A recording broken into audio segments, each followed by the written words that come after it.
대한민국의 조용기 목사님을 소개합니다. 오늘 저는 여러분과 함께 하나님께서 보시는 눈, 사람이 보는 눈이라는 제목으로 하나님 말씀을 나누고자 합니다. 똑같은 사건을 바라보더라도 동양 사람이 바라보는 눈과 서양 사람이 바라보는 눈이 다릅니다.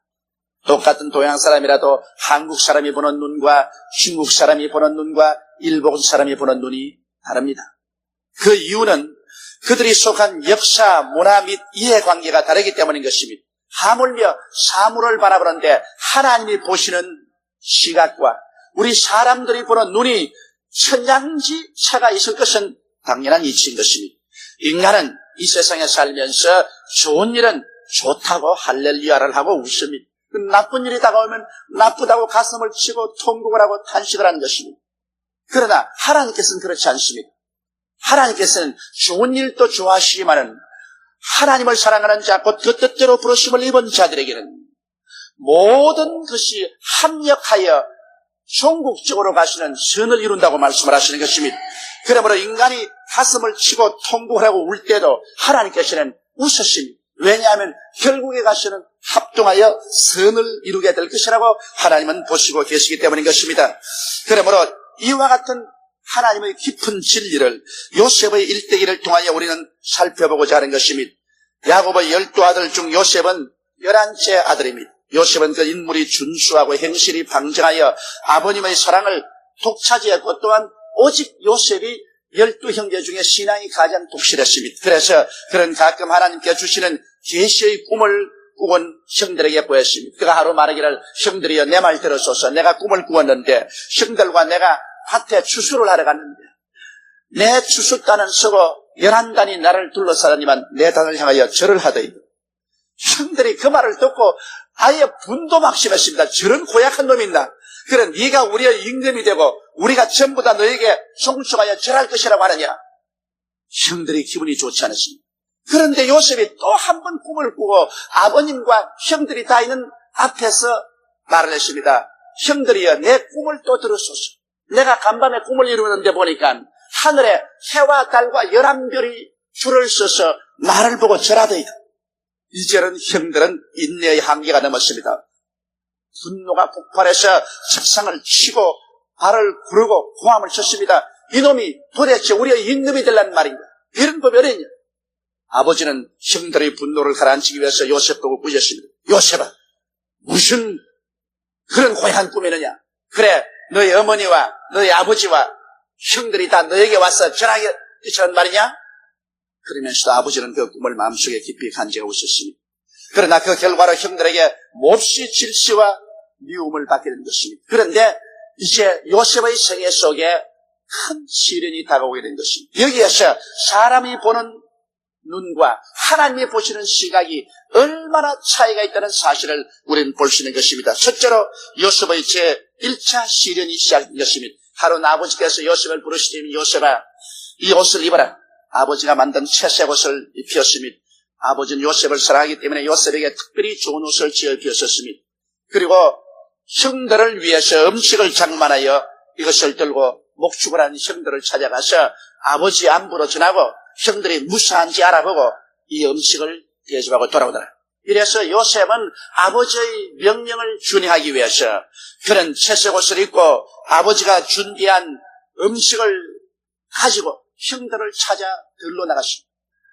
이리저리 헤매다가 장시간이 걸린 후에 형들이 있는 것을 발견했습니다.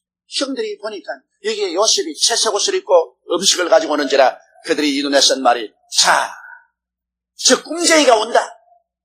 우리 막 잡아서 죽여버리자. 그래서 과연 그 꿈이 이루어지는지 안 이루어지는지 우리 한번 보자. 그러자 그 형제 중에 한 사람이 우리가 동생을 죽일 것이 뭐냐냐? 우리 마른 웅둥이에 잡아서 던져 넣어버리면 스스로 죽을 것이 아닙니다. 그래서 요셉이 가까이 오자 음식은 빼앗고 그 옷은 벗기고 그를 잡아서 마른 우물에 집어 던져버렸습니다. 캄캄한 마른 우물 속에 떨어지면서 요셉은 위를 향하여 형들이여 나를 살려다, 형들이여 나를 살려주시오 고함을 쳤지만은 그들은 무관심했습니다. 요셉이 가지고 온 음식을 맛있게 나누어 먹고 있는데 마치 아라비아 대상들이 여러 가지 상품을 싣고 애굽으로 내려갑니다. 그중 형제 한 사람은 말이 우리 저 우물에 동생을 던져둘 건 뭐냐? 우리 팔아먹자. 기왕 죽을 바에는 돈으로 삼는 게 좋지 않느냐? 그가 한번 종으로 팔려가면 다시는 살아서 고향 산천 보지 못할 때이니까 죽은 거와 진비없다. 그러므로 우리 팔아먹자. 그래서 우물에서 끌어내어서 은 30냥을 받고 그를 팔았었습니다. 그래서 그는 아라비아 대상에 잡혀서 종으로 애굽으로 끌려가게 된 것입니다. 자, 이러한 장면에서 여러분 우리가 요셉의 처지를 한번 보십시다. 요셉의 형들은 생각하기를 이제 요셉은 영영 돌아오지 못할 길로 갔다고 생각했습니다. 평생 종으로 살다가 죽을 것이니 그 꿈은 다 무산되고 말았다고 생각하고 그들은 회심의 미소를 지었습니다. 꿈쟁이는 이제 가버리고 말았다.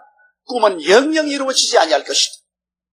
또 요셉은 어떻게 자기 자신을 보았습니까? 요셉은 자신은 이제 고향 산천 떠나 애굽으로 종으로 팔려갔으니 인생의 극한 시련을 당했다고 그는 통곡을 했었습니다. 그러나 하나님은 요셉을 어떻게 보셨습니까? 요셉은 애굽의 국무총리가 되기 위한 수련과 유학의 길을 떠난다고 하나님은 보셨습니다.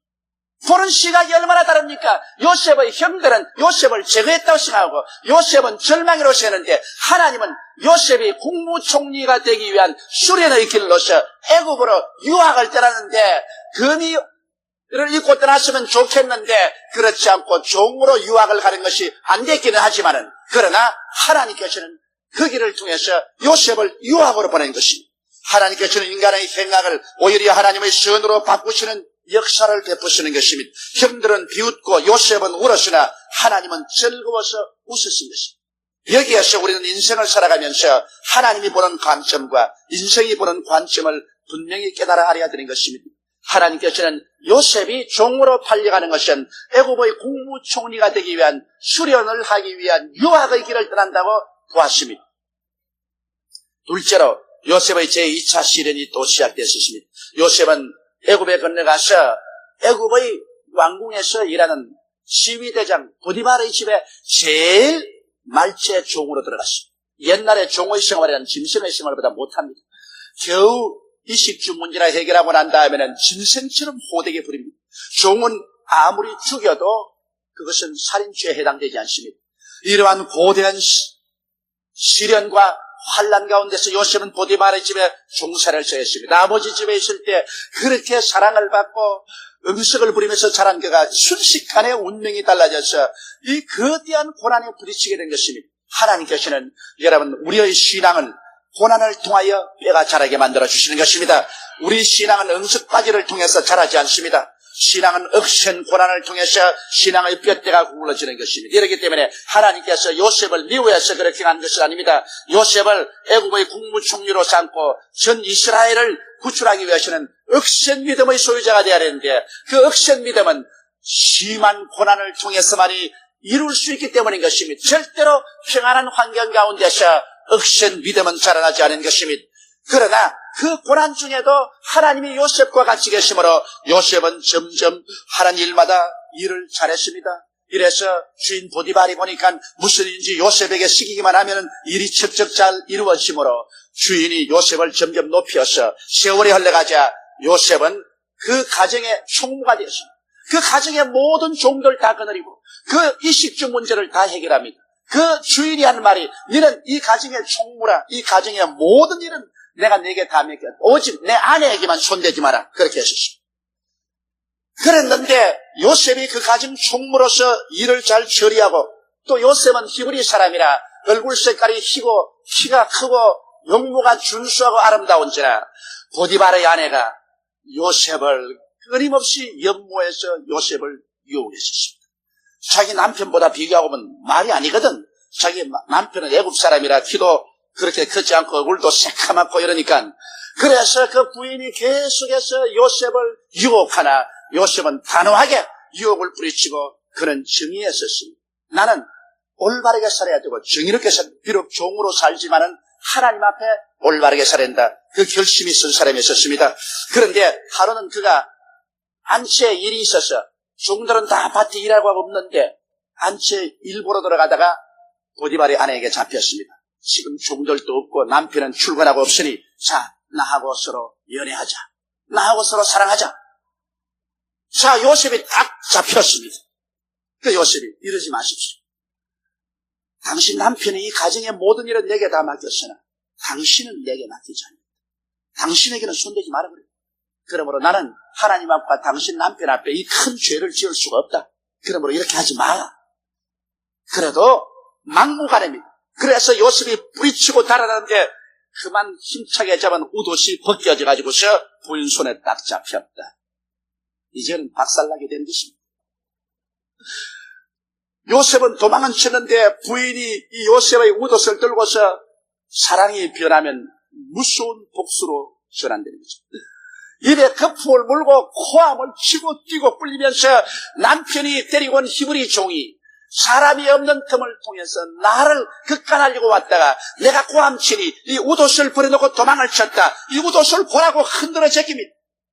종들이 다 와서 야단 돕쓰기고 그 말을 듣고 급히 뛰어온 보디발이 요셉을 곱게 자 감옥으로 가자 그렇게 했겠습니까?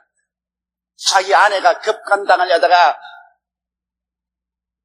위기에서 벗어났다고 하니까 보디발이 요셉을 얼마나 때렸겠습니까? 자기 종인데 뭐 안 죽을 만큼 치고 때리고 짓밟고 온 요셉 몸 전체는 피투성이가 됐어요.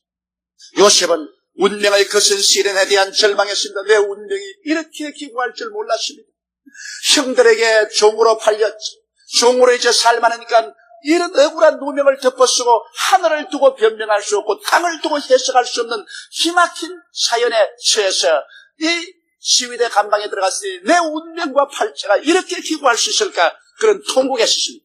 그러나 하나님께서는 어떻게 보셨습니까? 하나님은 애굽의 국무총리가 된 마지막 수련이라고 보셨습니다. 할렐루야. 그러니 보는 시점이 달라요. 하나님은 이제 감옥에 들어갈 때 너는 이제 마지막 수련이다. 그러므로 여기에서 이제 너 참아라. 우리가 이 세상을 살면서 환란에 환란이 다가오고 시련에 시련이 다가올 때 내 운명이 왜 이렇게 기구한가?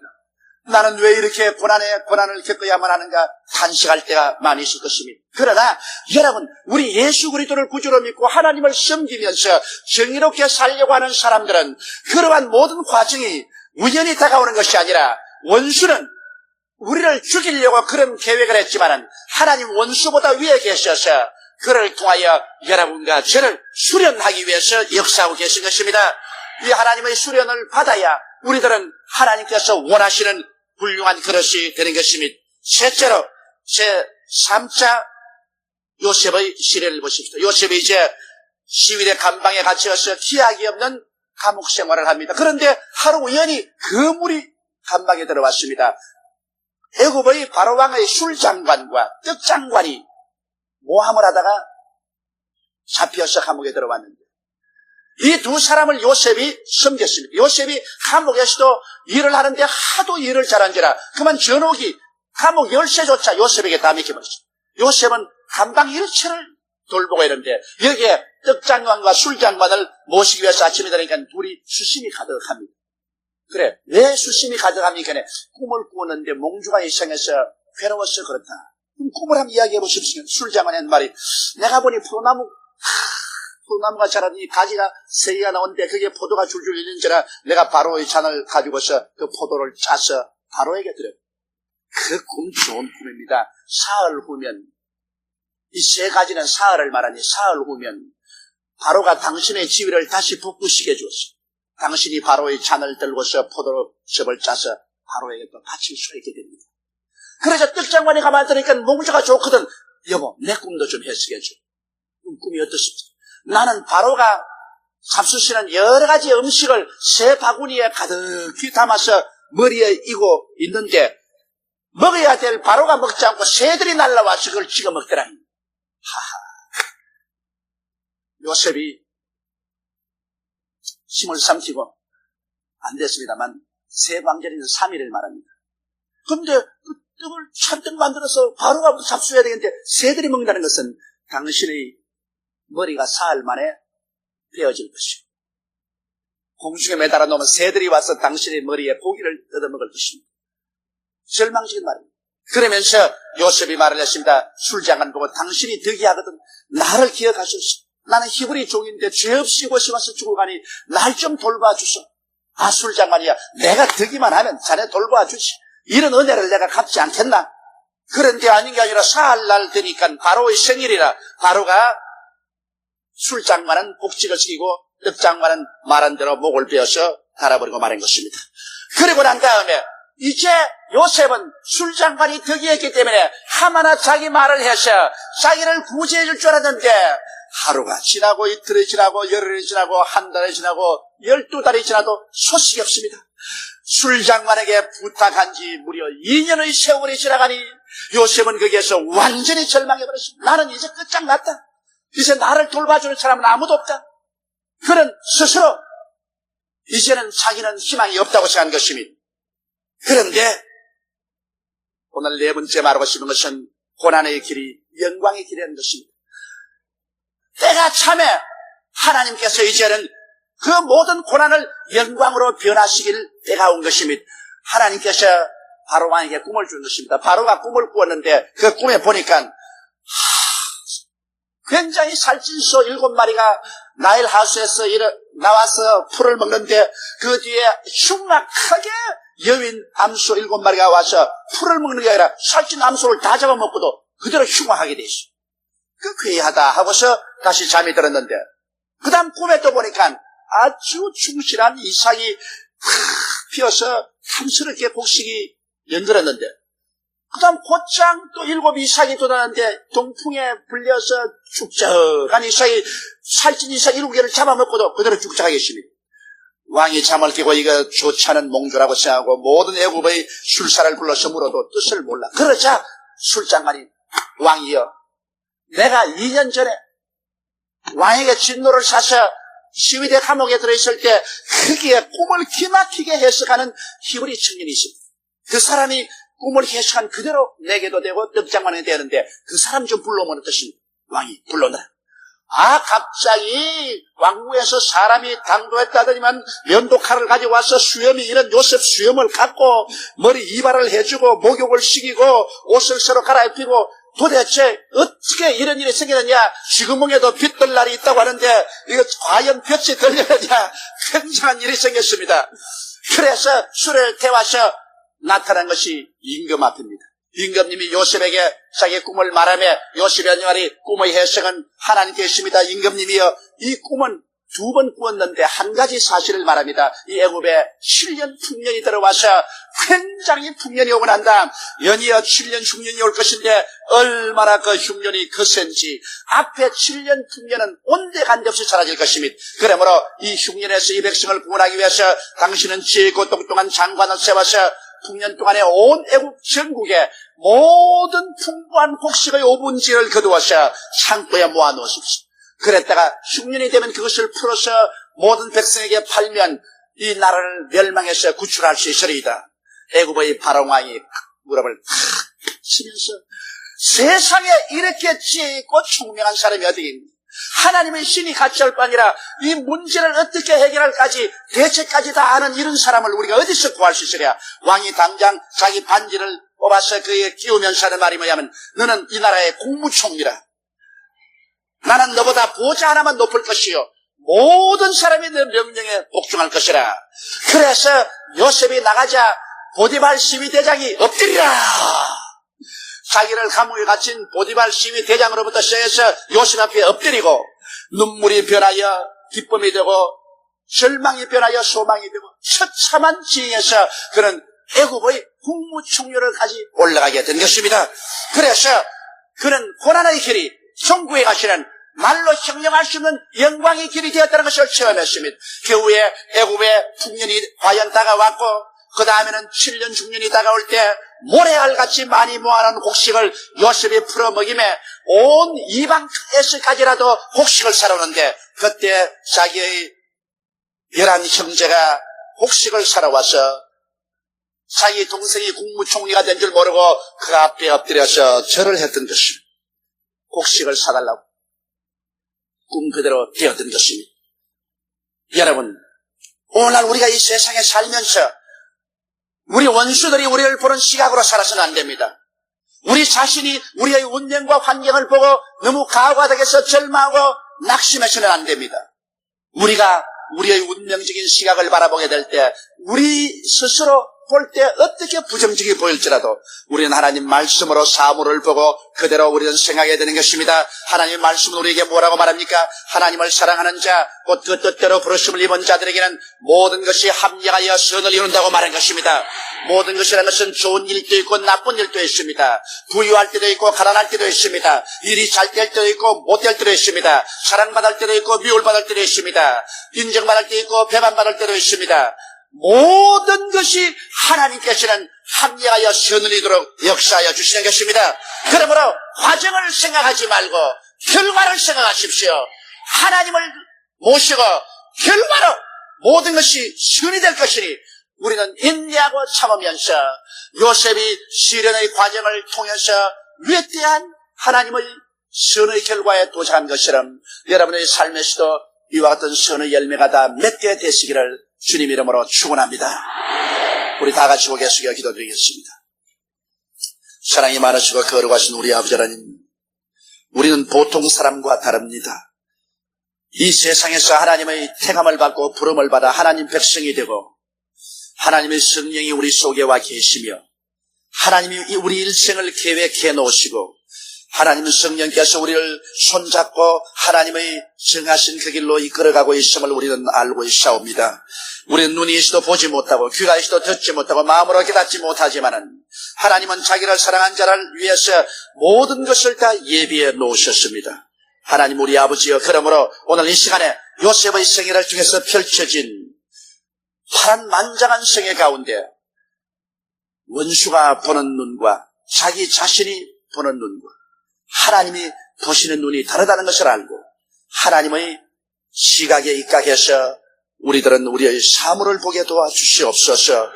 환난이나 공고나 적신이냐 위험이냐 기근이냐 칼이냐 이 모든 일에 우리를 사랑하는 이로 말미암아 우리가 넉넉히 이기나니라고 말씀하신 바울 선생의 신앙 선포를 우리가 함께 받아들이게 도와주시옵소서. 이러므로 내 아버지 하나님, 눈에는 아무 증거 안 보이고 귀에는 아무 소리 안 들리고 손에는 잡히는 것 없고 내 앞길 칠흑같이 어두워도 하나님 아버지께서 모든 일을 합동하여 선을 이루실 것을 믿고 하나님 앞에 감사하고 찬미하며 나가는 우리들이 되게 도와주시옵소서.